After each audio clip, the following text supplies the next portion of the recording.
Hey everybody, Scott's Avatar here. The real Scott writes these. I get to break it down for you and cut through the hype. Maybe you've seen the YouTube videos. You've definitely seen the posts. Claude Code just killed n8n. Tired of praying your webhook works? Just use Claude Code. And every time one of these trends, my eye twitches a little. Because that's not a take about the tools, that's a tell. Here's the deal. The real world is gray, and these X killed Y takes paint it black and white to farm views. We don't do that here. So give me a few minutes. I'm not gonna hand you a hard rule for which one to use when. That's the same black and white trap. But you'll start building the thought process to feel out when each tool actually fits. And you'll see why this take almost always comes from someone who's never shipped to a paying customer. First, let's get clear on what we're even comparing, because the lines here are genuinely blurry, even if you use this stuff every day. Open the Claude desktop app and you've got three modes: Chat, Cowork, and Claude Code. Chat everybody gets. That's mainly conversation and research. Where it gets fuzzy is Cowork versus Code. Here's the clean version. Those two run on the same engine, but they're built for different people. Cowork is intended more for the regular non-developer user who wants to automate everyday stuff and let Claude work with the files on their computer. It hands a normal person that agentic muscle without making them touch a terminal. What it deliberately doesn't do is build and ship software. That's Claude Code's intended job, where you can talk to it like any chatbot and do almost anything. Then there's n8n, a visual automation platform with 400 plus pre-built connectors. It's free to self-host. You just have to pay for your own hardware or a cheap cloud server, or use their managed cloud and pay a monthly fee. So basically, it's a Venn diagram in a blender. Cowork overlaps Code, Code overlaps damn near everything, n8n overlaps both. No wonder people throw up their hands and go, I'll just do it all in one place. And honestly, that instinct isn't even that crazy. For a lot of personal stuff, it could be exactly the right call. It all holds up great, right up until you're doing it for a paying customer. Then a whole different set of questions kicks in. So hold that thought.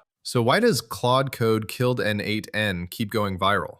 Almost always, it's someone doing personal productivity stuff. They were automating their own little workflows in n8n, they tried Claude Code, and honestly, it blew them away. And for that, no shade, none. It is that powerful, and it's genuinely accessible now. If you can talk to a chatbot, you can use it. The trap is what happens next. They take, "This works great for me by myself on my own machine," and turn it into, "This replaces a whole deployment platform." And that's where it falls apart. Here's the reframe nobody offers. Before you pick a tool, ask what's actually needed, whether that's for a customer or just for you. We often reach for build an app by reflex, but we often build an app because there's a front end that needs to be tied to a back end, like a database, for instance. No front end needed? Then maybe there's no app needed at all. Maybe it's just an automation running in the background. AI may be used in it or not. So building a real application is only the right answer if an app is actually the right path to the solution. Sometimes it flat out isn't. Now the part that actually decides it. When you automate something in Claude Code or Cowork, it runs under your login, your account, your subscription, your bill. That's an OAuth session. You're logged in as you. For your own business, perfect. Automate your whole life in there. But you cannot run that automation for a customer on your own login. And I don't just mean it's messy. Anthropic's terms flat out prohibit it. They don't let third-party developers route requests through free, pro, or max credentials on behalf of their users. That subscription login is for your ordinary use of Claude's own apps. Full stop. Your bill, your identity. The customer can't see it, control it, or audit it. So picture it. A customer needs an automation, and you can't run it on your OAuth. So now it comes down to their context. Are they already a Claude user with their own account? Then maybe the simplest move is setting up a Cowork automation right on their login. Their tool, visible to them, nothing extra to maintain. But maybe they don't use Claude, or you need connectors Claude doesn't have and n8n does, or it just needs to run quietly in the background. That's where something like n8n fits. On their own server, their credentials, their bill. And if they genuinely need a full application, you build it with Claude Code and deploy it against the API with API keys, the path Anthropic actually points you to. Different context, different answer. But every one of those runs on their account, not yours. And that's the context so many of these YouTubers just don't give you. Quick teaching point while we're here. You can build that automation in n8n or in Claude Code. It doesn't matter. But building something with AI doesn't mean AI has to run inside the finished product. Why care? A simple workflow is consistent and predictable. Same input, same output every time. AI keeps getting better, but it's still the least predictable piece of any system. So reserve it for where it actually earns its place. Processing something a normal workflow can't, or making a genuinely complex decision on your data. Keep the rest deterministic, and you ship things that are far more reliable. Okay, one more line I keep seeing. Tired of praying your n8n webhook works? Just use Claude Code. Stop. You should never be praying a webhook works. If it's set up correctly, it works. That's not hope, that's engineering. Real quick so this lands. Most of the time, you talk to a service with a normal API call. You ask, it answers. A webhook flips that around. Instead of you asking, the service pings you the moment something happens. A payment goes through, an email gets delivered. You reach for a webhook as an option when two things are true. The service offers one, and you want to act on that event automatically, the moment it happens. I say option because those same needs can often be met with an API too. Now, what if the service doesn't offer a webhook? Then one alternative is to get that same behavior yourself by polling. Polling is just calling the API on a loop, asking, did it happen yet? You'd also poll when you just don't need to know the second something happens. And notice what the choice between an API call, a webhook, and polling is really about. It is not about how much data you're moving. It's about who starts the conversation, how fast you need it, and what the service even gives you to work with. So why are people praying? Because they think reliability is luck. It isn't. It's configuration. The good providers give you retry options, and they sign every message so you know it's real. Your job is the easy part. Don't choke on the response, and don't process the same event twice. n8n ships a whole production mode built for exactly this. If your webhooks are flaky, odds are you're running the bare default and never switched it on. The webhook didn't fail you, your setup did. And honestly, that's the line between someone automating for themselves as a hobbyist and someone who's done this for a customer and knows to do the due diligence. So here's the honest take. I'm an AI engineer and a builder. I ship to real customers, and I build plenty of stuff just for myself. And I use all of it. Chat, Cowork, Claude Code, n8n. I build customer apps in Claude Code. I'll run an n8n backend right next to a Supabase database and a front end when that's what the job needs. And yeah, Cowork's built for the regular user, but I still fire it up to automate the easy stuff for myself. Right tool, right context. Claude Code didn't kill anything. It gave you another option, a great one, if you're willing to learn what you're actually doing. And that's the whole point of this channel. It's almost never X killed Y. It's about which tool actually fits the situation in front of you. Good builders make solid decisions with full context, not black and white hot takes for views. If that's your speed, hit subscribe. And real life Scott, he's already writing the next video. I'll see you soon.